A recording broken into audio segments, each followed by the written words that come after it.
Olá pessoal, sejam todos muito bem-vindos a mais uma aula do nosso curso de Fundamentos de Redes de Computadores. Na aula de hoje a gente vai conversar um pouquinho sobre a camada de enlace. Tá? Lembrando que o nosso curso está sendo baseado no material do CCNA Introdução às Redes, tá bom? Então vamos lá. Primeiro vamos entender os objetivos da camada de enlace. Então, qual é o objetivo da camada de enlace? É permitir a comunicação, né, entre a placa de rede do transmissor e a placa de rede do receptor. Tá? Então, é a camada de enlace que controla o envio dos dados entre essas duas interfaces de rede. Tá? Ela vai permitir que os protocolos da camada superior, né, da camada de rede, né, ou IPv4 ou IPv6 em geral, consigam transmitir o seu pacote, né, através de quadros da camada de enlace. Tá? Ela também executa detecção de erros. Tá? Então, em algumas situações pode acontecer do quadro ter algum tipo de problema na hora que ele está sendo transmitido. Alguns bits que eram 0 podem ter virado 1, outros bits que eram 1 podem ter virado 0. E o resultado disso é que o quadro que é recebido não corresponde a efetivamente o quadro que foi enviado. A camada de enlace tem funcionalidades que conseguem detectar esse problema, e se a interface de rede recebe um quadro que de fato foi considerado com algum tipo de erro, algum tipo de problema, a interface de rede vai excluir esse quadro. Tá? Existe uma família, né, de padrões, que é a família 802, LAN e MAN. Né? E nessa família de padrões, a camada de enlace, na verdade, ela é subdividida em duas subcamadas. Tá? O que a gente chama de camada LLC, subcamada, né, LLC, e a subcamada MAC. Tá? A subcamada LLC, tá aqui, a gente consegue ver que ela abrange tudo isso aqui, né? E a camada MAC, a gente tem uma para cada tipo de mídia, tá? Ou cada tipo de tecnologia. Então, por exemplo, para a camada MAC relacionada ao Ethernet, né, 802.3, a gente tem vários tipos de Ethernet ali dentro, né? O Ethernet, o Fast Ethernet, Gigabit Ethernet, né? Mas, em geral, essa rede Ethernet ela é utilizada em redes cabeadas, né? Quando eu estou usando aquele UTP, aquele cabeamento UTP para poder fazer a transmissão. Né? Então, existe um conjunto de padrões relacionados a esse tipo de mídia dentro da minha camada MAC, né? Para a Ethernet. Quando a gente vai para um modelo onde o meio de comunicação é sem fio, né? Wireless, a gente tem esse padrão 802.11, né, que é o padrão WLAN, Wireless LAN. Né? Então, existem vários padrões aqui dentro relacionados à comunicação sem fio. A gente também tem, dentro do contexto do sem fio, né, quando a comunicação ela é de curto alcance, a gente pode usar tecnologias do padrão 802.15, né, Bluetooth, RFID, Zigbee, são tecnologias que estão relacionadas aí à tecnologia de transmissão sem fio, mas de alcance limitado. Tá? Então, todas essas tecnologias aqui dependem do meio físico. Né? E aí, o que acontece? A camada LLC ela fica aqui figurando, né, como se fosse uma interface entre as camadas superiores e o acesso à camada MAC, que depende do meio físico. Então, essa LLC ela blinda as camadas superiores de terem que conhecer alguma coisa sobre as características do meio físico. Então, por exemplo, o protocolo IP, ele vai transmitir da mesma maneira que ele transmitiria numa rede cabeada, ele vai transmitir na rede sem fio. Do ponto de vista do IP, não interessa se a rede é cabeada, se a rede é sem fio, se a rede, enfim, a transmissão funciona via satélite. Do ponto de vista do IP, isso não importa. Quem blinda ele de ter que conhecer os detalhes relacionados ao meio físico é a LLC. A LLC também permite que vários protocolos de camada de rede, por exemplo, sejam utilizados, camada 3, né, sejam utilizados. Tá? Como, por exemplo, o IPv4, IPv6. Né? Como é que ela faz isso? Fazendo multiplexação. Então ela consegue definir, especificar numa determinada informação de controle qual é o protocolo da camada superior que está encapsulado ali dentro daquele quadro. Tá? Um detalhe é que no caso das redes Ethernet, né, quando o padrão surgiu, um campo ali no quadro Ethernet, a gente vai estudar o quadro Ethernet numa próxima aula, mas um campo ali no quadro Ethernet, que era o campo length, né, que era o campo para definir qual era o comprimento daquele quadro Ethernet, esse campo depois ele passou a ser interpretado de uma forma diferente, ele passou a ser interpretado como type, e nesse campo type vinha a informação de qual era o protocolo de camada superior que estava encapsulado ali dentro do quadro. Né? Com o passar do tempo, esse quadro interpretado, esse campo interpretado como type, né, e não como length, passou a ser adotado largamente. Né? Então, como já tinha esse campo no frame Ethernet, não tem muita necessidade de se utilizar o LLC. Né? Então, você vai ver, em geral, a gente não tem um cabeçalhozinho, né, um conjunto de informações do LLC presente no quadro. Tá bom? E a camada MAC ela é responsável por fazer o encapsulamento do pacote, né, do pacote que está vindo lá da camada de cima, dentro do quadro, tá? E também de permitir o acesso ao meio físico. Tá? Então a gente vai ver que se o meio físico for compartilhado, tiverem vários dispositivos compartilhando o mesmo meio físico, a gente precisa controlar esse acesso a esse meio físico para que a gente não tenha problemas. Tá? Eu vou falar um pouquinho mais sobre isso daqui a pouco. Bom, quando você tem uma comunicação entre uma origem e um destino, tá? A gente já viu que a sua mensagem, que vai da origem até o destino, ela vai trafegar por várias redes diferentes. Né?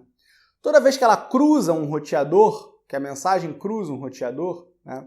Eu estou cruzando a fronteira de uma rede para outra. Então o roteador é como se fosse um portal, né? Desse lado de cá é uma rede, desse lado de cá é outra rede. Quando eu cruzo, né, de uma rede para outra, eu estou cruzando através de um roteador. Tá? Cada uma dessas redes conectadas ao roteador pode ter tecnologia diferente. Então, eu posso ter, por exemplo, um roteador aqui, conectado desse lado a uma tecnologia Ethernet, e desse lado aqui o roteador está utilizando uma tecnologia WLAN, por exemplo. Tá? Ou então, desse lado de cá é Ethernet, desse lado de cá o roteador está conectado a outro roteador através de um protocolo PPP, né? Está usando de tecnologia PPP, ponto a ponto, né? Então aqui eu tenho uma WAN, uma comunicação através de uma rede de longa distância. Tá? Então o que acontece? Quando o quadro Ethernet chega nessa interface do roteador, o roteador tem que desencapsular o pacote que está dentro desse quadro Ethernet para analisar ele, e depois ele vai transmitir por aqui. Quando ele for transmitir por aqui, o quadro é outro. Porque não é mais um quadro Ethernet, agora é um quadro PPP. Então, sempre que o quadro cruza a fronteira de um roteador, ele é desencapsulado, o cabeçalho, as informações do quadro são descartadas, e esse pacote que estava dentro do quadro, ele é reencapsulado em um novo quadro, que pode ser de uma tecnologia igual ou diferente àquela do quadro original, e é retransmitido pela interface de saída. Tá? Então, essas são as funções de um roteador do ponto de vista da camada de enlace. Ele vai aceitar o quadro que ele recebeu numa interface, tá? Ele vai desencapsular esse quadro e vai pegar o pacote, né, da camada de rede que está ali dentro. Depois ele vai ter que transmitir esse pacote por uma outra interface. Então ele vai reencapsular esse pacote num novo quadro, tá? Que pode ser de mesma tecnologia ou tecnologia diferente, e vai encaminhar esse novo quadro através da interface de saída. Essas são as 4 operações fundamentais que um roteador emprega do ponto de vista da camada de enlace. Tá? Se a gente for olhar para outras camadas, o roteador faz outras coisas. Mas do ponto de vista da camada de enlace, são essas 4 funções. Tá? Bom, existem alguns órgãos, né, que são responsáveis por padronizar os diversos aspectos, né, da camada de enlace.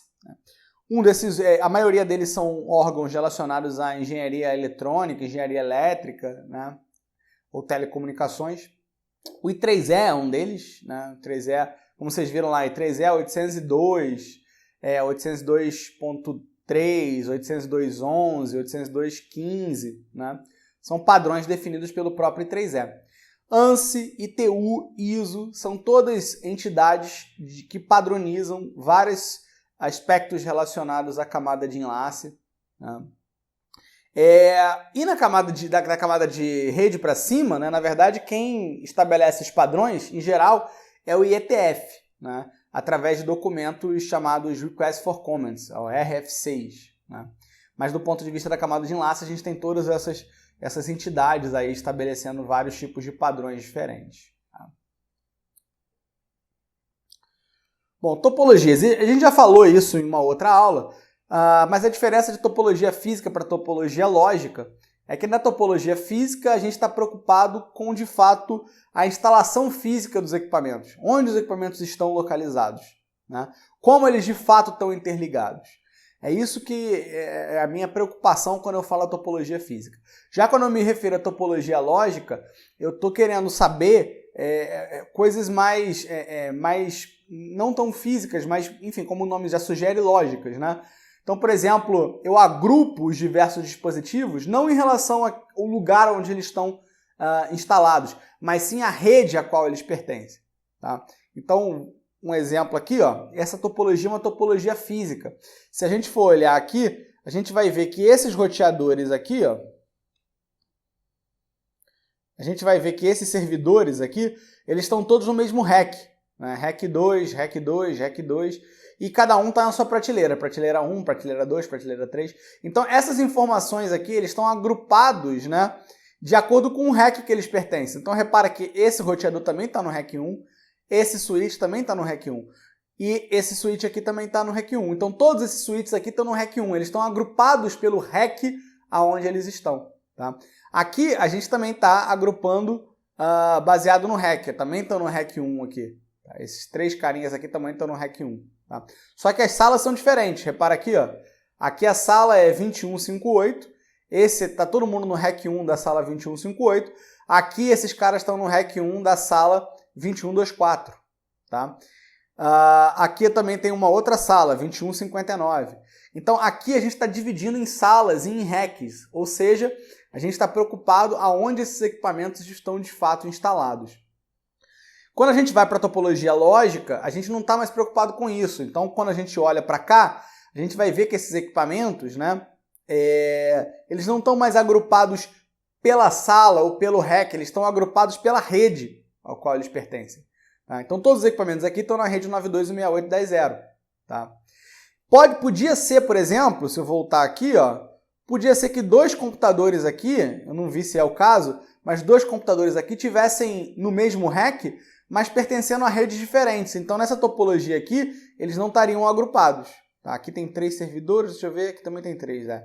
Não aconteceu aqui. Mas pode ser que 3 servidores estejam no mesmo rack, na mesma sala, mas eles pertencem a redes diferentes. Então, na topologia lógica, você vai ver eles de maneira separada, tá? Não agrupados. Porque aqui a gente está preocupado com os dispositivos que pertencem à mesma rede.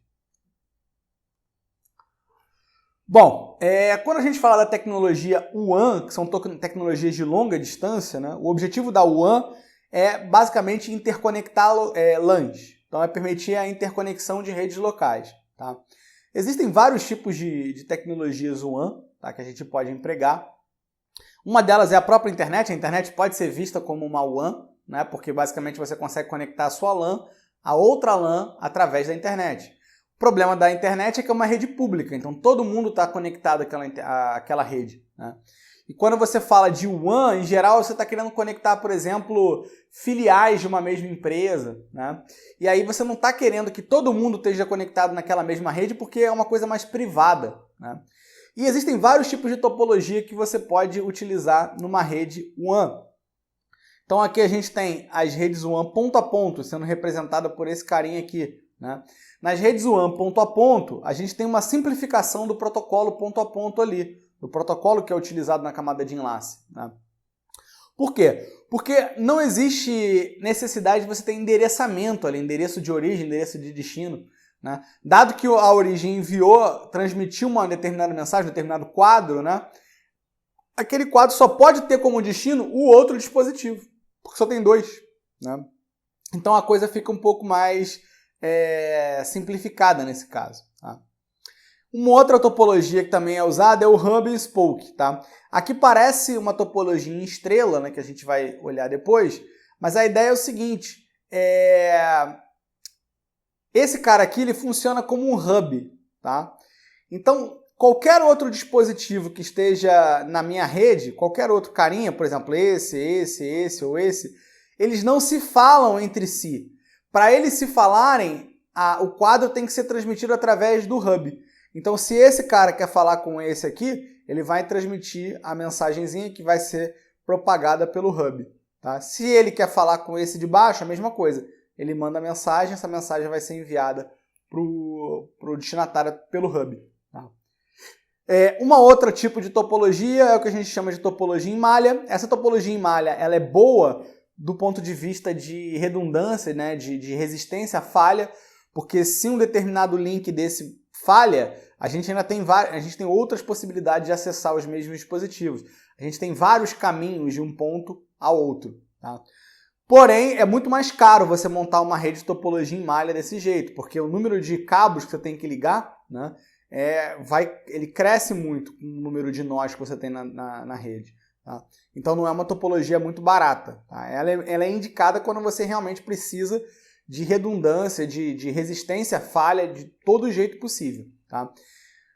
Então, por exemplo, ela seria uma boa ideia você ter, por exemplo, em subestações de energia elétrica, né, onde você tem que ter os dispositivos o tempo todo conseguindo transmitir mensagens, porque isso depende, né, o funcionamento correto dos equipamentos elétricos na subestação depende que essa rede esteja sempre funcionando, né? Senão, por exemplo, eu tenho um curto-circuito em determinado equipamento, essa informação não é percebida e eu tenho um problema os equipamentos acabam queimando, né, na subestação e você tem problema de apagão, coisa do tipo. Aqui um detalhe relacionado à topologia ponto a ponto, né? Quando a gente mostrou a figurinha, dá a entender que você tem dois dispositivos conectados por um único cabo, né? Mas não necessariamente é assim, tá? Então a gente tem um exemplo aqui, ó, esses dois dispositivos, nó 1 e nó 2, eles estão conectados através dessa nuvenzinha aqui. A gente pode investigar um pouquinho melhor essa nuvenzinha. A gente vai ver que tem vários dispositivos interconectados nessa nuvenzinha. Então não é um cabo ligando a origem e o destino. É um conjunto de interconexão conectando essa origem e o destino. Podem ter vários equipamentos ali dentro. Bom, quando a gente fala das redes locais, LAN, né, existem alguns tipos de topologia também que são utilizadas, né? A topologia mais comum hoje em dia é a topologia em estrela ou a topologia em estrela estendida, tá? Então a topologia em estrela é aquela onde você tem um concentrador, seja ele um switch, um hub ou alguma coisa desse tipo, tá? E você tem os dispositivos se conectando a esse concentrador, tá? Que é o que normalmente a gente usa hoje em dia, né? A gente tem o switch aqui e todos os dispositivos, os computadores, etc., se conectam a esse switch. E a topologia em estrela estendida é basicamente quando a gente conecta algumas topologias em estrelas juntas, né? Então aqui tem um switch, aqui tem um outro switch, a gente conecta os dois switches juntos e aí a gente tem uma topologia em estrela estendida, tá? Antigamente, quando as redes Ethernet foram desenvolvidas, né, a topologia era essa aqui, em barramento. E aí os computadores se conectavam nesse cabo, né, que era um cabo único, para poder trocar informações, tá? O problema é que esse tipo de infraestrutura aqui, quando você tem algum problema no cabo, é difícil identificar onde está o problema, né? E esse tipo de topologia ela não escala muito bem, tá? Todo mundo, esse meio de comunicação aqui é broadcast, porque uma vez que o sinal foi enviado aqui, a mensagem foi enviada, todo mundo recebe, né? Todo mundo vai receber aqui, né? Então a gente vai ter alguns problemas relacionados a esse fato, né, de que o meio é de multiacesso, né, todo mundo consegue acessar esse meio. Né? A gente vai falar mais para frente que essa rede vai operar em half duplex, que a gente chama. Né? Bom, e a gente tem uma outra topologia aqui, que é a topologia em anel, né, que já foi utilizada bastante numa arquitetura chamada de token ring. Né? Eu vou explicar um pouquinho mais sobre o token ring mais para frente. Comunicação half e full duplex. Tá? Aqui eu quero fazer aqui um desenhozinho. Então, olha só. Imagina que eu tenha esse computador aqui. Eu tenho esse outro computador aqui.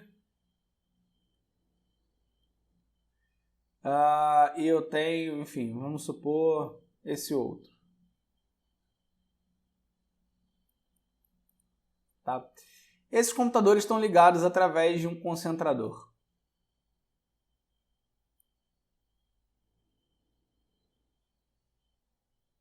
Tá? Então, vamos supor primeiro que esse concentrador é um hub.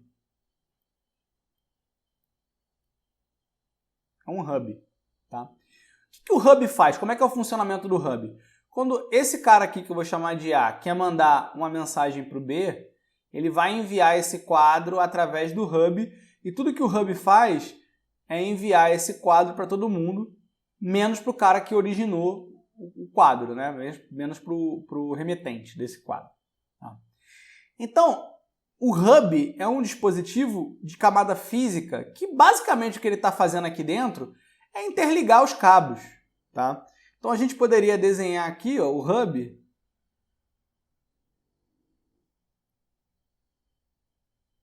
Vou apagar aqui o nome, hub.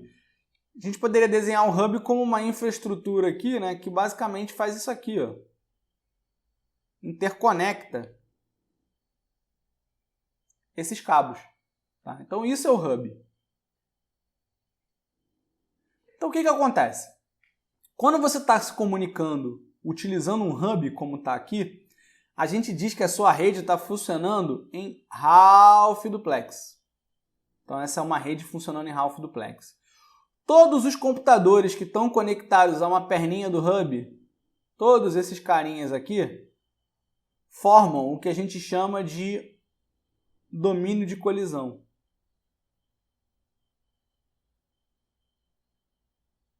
Colisão. Certo? O que isso significa? Significa que, como a rede é half duplex, os dispositivos eles só podem transmitir ou receber de cada vez. Eles não podem transmitir e receber ao mesmo tempo. Tá? E dois dispositivos que estão dentro do mesmo domínio de colisão não podem transmitir ao mesmo tempo. Então, se o A quer falar com o B e por acaso o C também quer falar com o B e eles transmitem juntos, isso é um problema, porque vai haver o que a gente chama de colisão.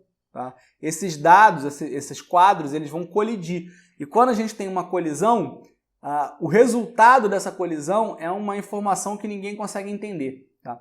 É igual quando você está numa sala, por exemplo, uma sala de aula, né? E todo mundo está falando ao mesmo tempo.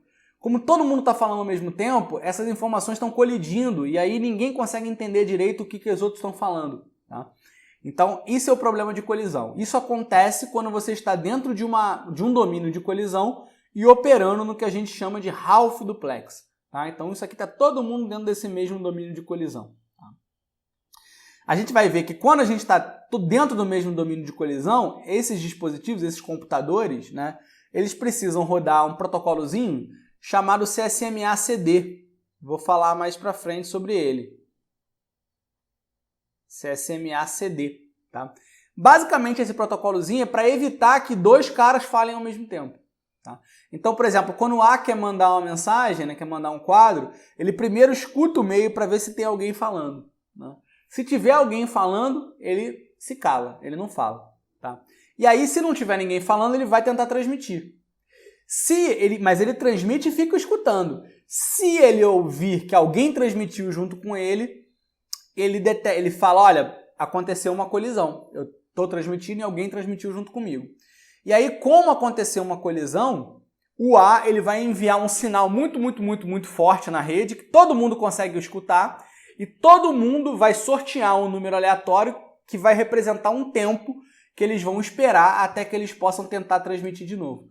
Então todo mundo vai esperar um tempo aleatório antes de poder transmitir de novo. E a ideia é que, com sorte, eu não vou ter dois computadores querendo transmitir ao mesmo tempo, porque como o tempo é aleatório, a probabilidade, a gente vai jogar com uma probabilidade, né, de eu ter dois dispositivos querendo falar ao mesmo tempo, idealmente tem que ser baixa, né? Então isso é quando a gente tem um hub, tá? Agora, eu posso trocar esse dispositivo aqui, esse hub, né? Então vamos trocar ele.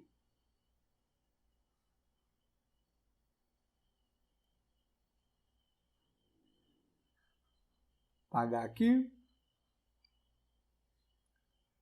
Bom, então vamos lá. Agora a gente vai trocar o hub por um switch.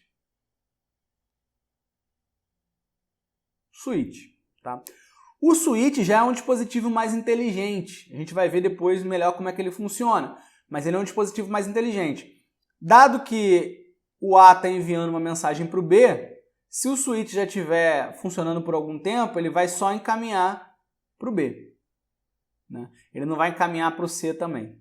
O que acontece quando você tem um dispositivo desse conectado aqui na sua rede é que cada interface do switch, né, é um domínio de colisão. Então isso aqui é um domínio de colisão, isso aqui é um outro domínio de colisão e isso aqui é um outro domínio de colisão, tá? Qual é o resultado disso? É que dentro de um domínio de colisão tem um único dispositivo, tem um único computador.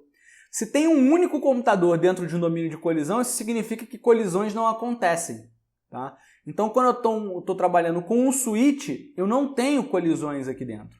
E o switch faz com que a minha rede opere em full duplex. Então, essa é uma rede operando em full duplex. O que isso significa? Significa que todo mundo que está na rede pode transmitir e receber ao mesmo tempo. E eu não, quando eu tenho esse tipo de rede, eu não preciso executar o protocolo CSMA-CD. Tá? Não tenho CSMA-CD nesse tipo de infraestrutura. Tá? Então, em redes Ethernet, eu só uso o CSMA-CD se eu tiver mais de um computador no mesmo domínio de colisão. E para eu ter mais de um computador no mesmo domínio de colisão é porque eu tenho que inserir naquela minha rede equipamentos legados, equipamentos antigos, como um hub, por exemplo. Tá? Então, por exemplo, aqui se nessa rede aqui, vamos supor que eu mude ela um pouquinho, né? E aí eu conecto nesse switch um hub. E aqui eu conecto esse computador. Aqui eu conecto esse computador, outro computador.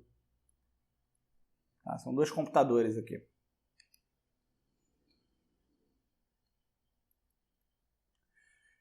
Bom, o que acontece nesse caso? Acontece que, de novo, essa interface aqui é um domínio de colisão, essa interface aqui é um domínio de colisão, essa interface aqui também vai ser um domínio de colisão. Opa!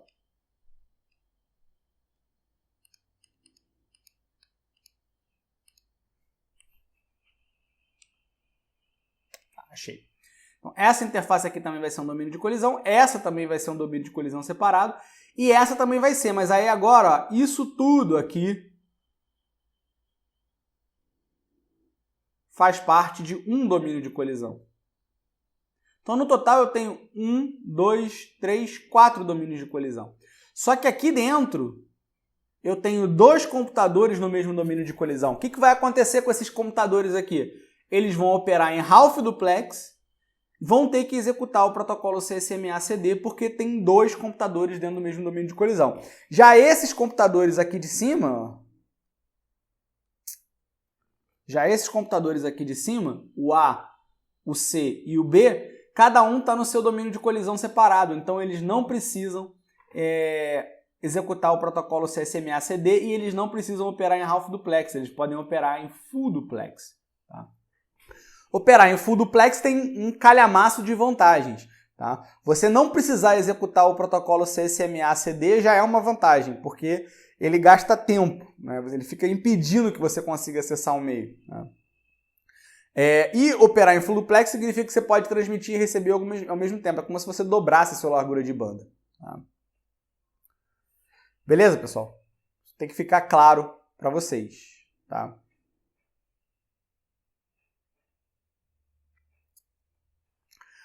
Bom, eu falei que quando você está trabalhando num ambiente half duplex, você precisa controlar o acesso ao meio, porque se todo mundo transmitir junto, você tem colisão e aí isso gera problema. Tá? Se eu estou trabalhando numa rede legada, Ethernet legada, cabeada, né? Então, e essa rede está half duplex, então eu vou precisar usar esse protocolo CSMA-CD que eu já expliquei para vocês como é que funciona. Tá? Se eu estou trabalhando numa rede sem fio, né, e a rede sem fio é uma rede half duplex, aí não tem jeito, tá? Porque o meio de comunicação é um meio compartilhado por natureza, então todo mundo consegue ouvir o que todo mundo fala e quando um transmite todo mundo escuta, então é um meio compartilhado por natureza, então não tem muito o que fazer. Tá? É half duplex por natureza. Só que na rede sem fio tem um problema, eu não sou capaz de detectar colisão. Tá? Então, o que a gente faz? Esse CD do CSMA-CD é de Collision Detection. Então, a ideia do CSMA-CD é detectar uma colisão. Só que no caso das redes sem fio, isso não é possível. Então, ao invés de detectar colisão, o protocolo CSMA-CA ele vai tentar evitar que a colisão aconteça. Mas ele não garante que não vai ter. Ele só tenta evitar que essa colisão aconteça. Por isso do CA. O CA significa Collision Avoidance. Tá? Então a ideia é evitar que essa colisão ocorra, tá bom?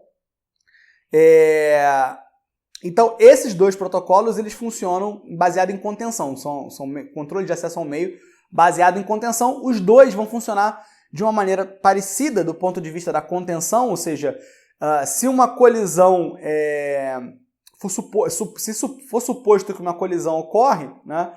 Os dispositivos eles vão ter que esperar um tempo aleatório para poder tentar transmitir no meio novamente. Tá?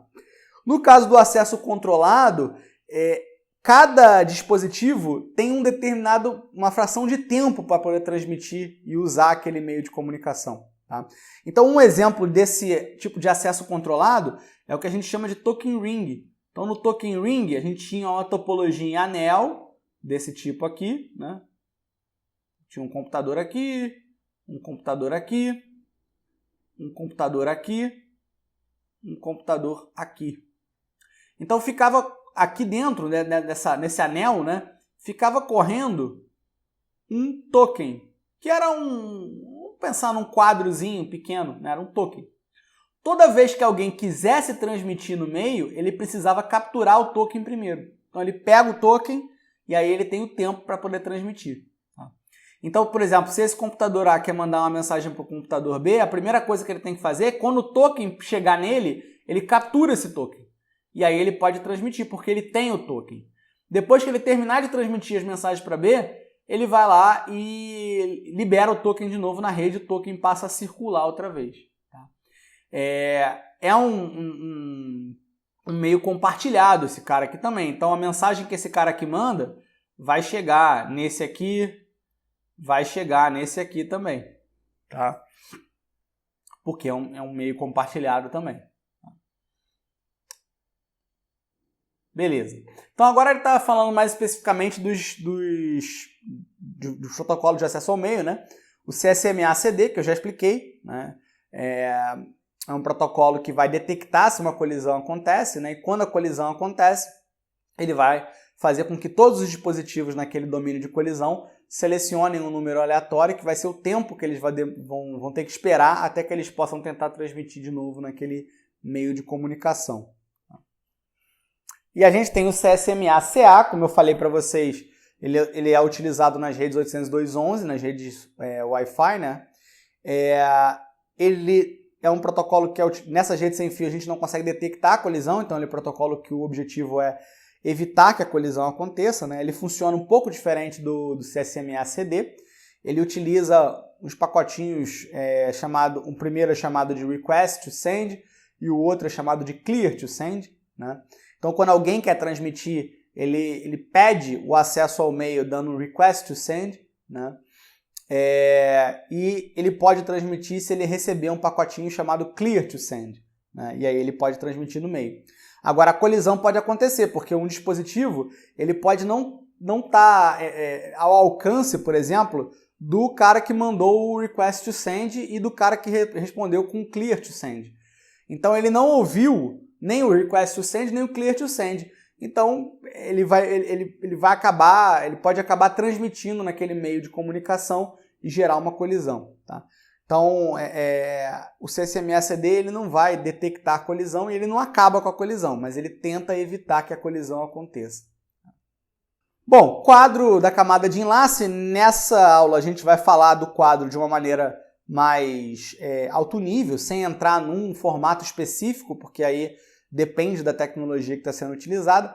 Mas basicamente o quadro ele tem um cabeçalho, os dados da camada superior e um trailer, tá? Ou um rodapé. Tá?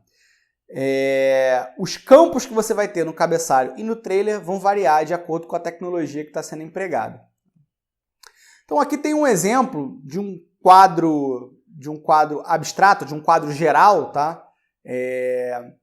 Nem todos esses campos podem ter em todos os tipos de quadros de todas as tecnologias, tá? Mas em geral você vai ter... Esse é um quadro que caracteriza bem um quadro Ethernet, né? Em geral aqui você vai ter um frame start, que é uma sequência ali que identifica que o frame está começando, tá? Identifica para a placa de rede. A placa de rede está vendo um monte de bits ali, então quando ela olha aquela sequência específica, ela sabe, opa, está vindo um frame aí. Tá? Então, esse frame start ele vai delimitar o início do frame. Depois eu tenho a parte de endereçamento, se for necessário. Tem tecnologias que você não precisa ter endereçamento. Tá? Mas, no caso da internet, teria o endereço de origem e o endereço de destino. Esse campo type ele serve para identificar o protocolo de camada superior. Invariavelmente, você precisa, de alguma maneira, identificar esse protocolo da camada superior, seja por um campo dentro desse quadro, efetivamente, ou por um cabeçalho adicional, como, por exemplo, um cabeçalho da subcamada LLC. De alguma maneira, você tem que identificar qual é o protocolo da camada superior. Tá? Depois vem algumas informações de controle aqui. Uma coisa que pode ter aqui são informações de controle de fluxo, como por exemplo qualidade de serviço, né? Priorização de alguns quadros em detrimento de outros. Né? Então, por exemplo, se esse quadro contém informações ali, dados de uma aplicação multimídia, ele tem um requisito de tempo muito forte. Então não é uma boa ideia atrasar o envio dele. E aí, se eu tiver um outro quadro que tem, por exemplo, transporta dados de uma transferência de arquivo, por exemplo, seria mais interessante eu passar os dados da aplicação multimídia na frente, porque essa aplicação multimídia ela é mais dependente de tempo do que a aplicação de transferência de arquivo. Tá?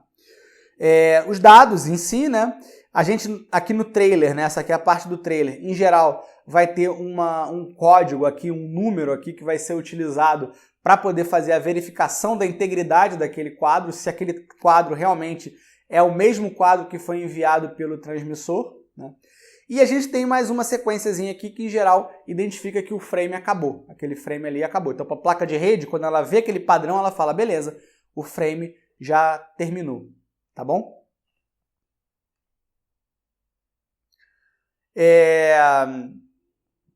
Então, a gente já viu uma ideia parecida com essa, né? Falando sobre endereçamento de camada 2. Quando a gente tem um protocolo que tem endereçamento de camada 2, né? Esse endereçamento ele muda conforme o frame vai atravessando as redes. Né? Então, por exemplo, aqui o meu quadro ele foi gerado, né? Eu estou falando quadro e frame de uma maneira equivalente, tá? Porque são a mesma coisa. Tá? Mas às vezes eu falo frame porque eu estou acostumado a falar frame. Mas aqui o quadro foi gerado aqui, tá? E ele tem um cabeçalho aqui de camada 2 que tem um endereço de destino e tem um endereço de origem. E esse endereço roxinho aqui. Tá? E tem um endereço IP de origem e um endereço IP de destino também. E esse quadro ele é enviado. E aí ele chega aqui no primeiro roteador. Quando ele chega nesse primeiro roteador, lembra que a função do roteador é desencapsular o protocolo, o PDU, né, o pacote de camada 3, e quando ele for transmitir na outra interface, ele tem que encapsular esse pacote novamente num outro quadro, podendo ser da mesma tecnologia ou de uma tecnologia diferente do quadro que chegou, né? Então, ele está mostrando aqui, ó, que o endereço de destino, o endereço de origem desse quadro que está sendo transmitido por esse enlace aqui, mudou. Agora o endereço de origem é o dessa interface do roteador e de destino dessa interface aqui do roteador. Quando esse quadro se propagar até o roteador 2, o processo se repete. O roteador 2 tem que desencapsular o pacote que está lá dentro do quadro e depois ele vai ter que encapsular novamente nesse outro enlace aqui, na hora que ele for transmitir naquele enlace ali. Então repara que agora o endereço de origem mudou, né? O endereço de origem vai ser o desse carinha aqui, e o endereço de destino vai ser o desse carinha aqui. O endereço está azul, ó, o endereço de camada 2. Tá? Então tenha isso em mente, quando o quadro ele se propaga por uma rede de uma origem até um destino, toda vez que ele atravessa um roteador, o endereço de origem e destino de camada 2 ele muda. Tá? Porque na camada 2, o endereço de origem e destino sempre identifica a origem e o destino naquela rede específica. Tá? Então, a origem e o destino nessa rede, a origem e o destino nesta rede, a origem e o destino nesta rede. Beleza?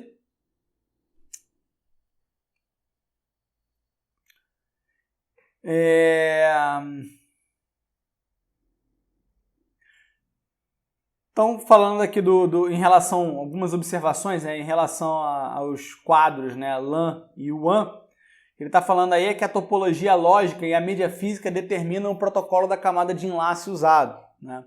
Então, dependendo da mídia física que eu vou utilizar, né, se eu vou utilizar uma tecnologia sem fio ou cabeada, e dependendo da topologia lógica daquela rede, ou seja, se aquela rede é de multiacesso ou não é de multiacesso, é ponto a ponto, né, eu vou escolher utilizar um entre esses protocolos que estão aí disponíveis, né? Ethernet, né, no caso de uma rede cabeada de multiacesso, 802.11, que é o protocolo Wi-Fi, né? PPP, que é um outro protocolo também para redes ponto a ponto, WAN ponto a ponto, né? Eu tenho o HDLC também, que é uma outra tecnologia ponto a ponto também, né? E o Frame Relay, tá? Que também é mais uma tecnologia WAN. Tá? Cada protocolo vai executar o controle de acesso à mídia para topologias lógicas especificadas. Então, cada protocolo aí, desses aí vai, enfim, fazer o que ele tem que fazer para poder transmitir o quadro naquele meio físico, né? No caso da Ethernet, por exemplo, se eu tiver numa rede Ethernet legada, eu sei que eu vou ter que executar o protocolo CSMA-CD num determinado domínio de colisão. Se eu estou numa tecnologia 802.11 sem fio, eu sei que todo mundo vai ter que rodar o CSMA-CA, não tem jeito. Tá? É uma mídia, né, de múltiplo acesso, todo mundo pode acessar. Então eu tenho que controlar o acesso a esse meio. Tá? Se eu estou numa rede ponto a ponto PPP, eu não preciso identificar o endereço de origem e o endereço de destino. Né? Por quê? Porque uma vez que eu transmiti naquele meio de comunicação, a mensagem só pode chegar naquele destino, não tem outra maneira. Né? Então, dependendo da tecnologia, o acesso à mídia, a transmissão dos dados na mídia física vai variar. Beleza? Nesse nosso curso, a gente vai falar prioritariamente sobre LAN. Tá? O WAN seria um curso um pouco mais para frente. Beleza, galera? Então, deixa eu ver aqui, eu acho que acabou. Então é basicamente isso. Isso foi a camada de enlace. E na próxima aula a gente vai estudar um pouquinho da tecnologia Ethernet e vai ver como é que os switches funcionam para poder transmitir os quadros, né, nas redes Ethernet. Tá bom? Então a gente se vê lá. Um abraço. Tchau, tchau.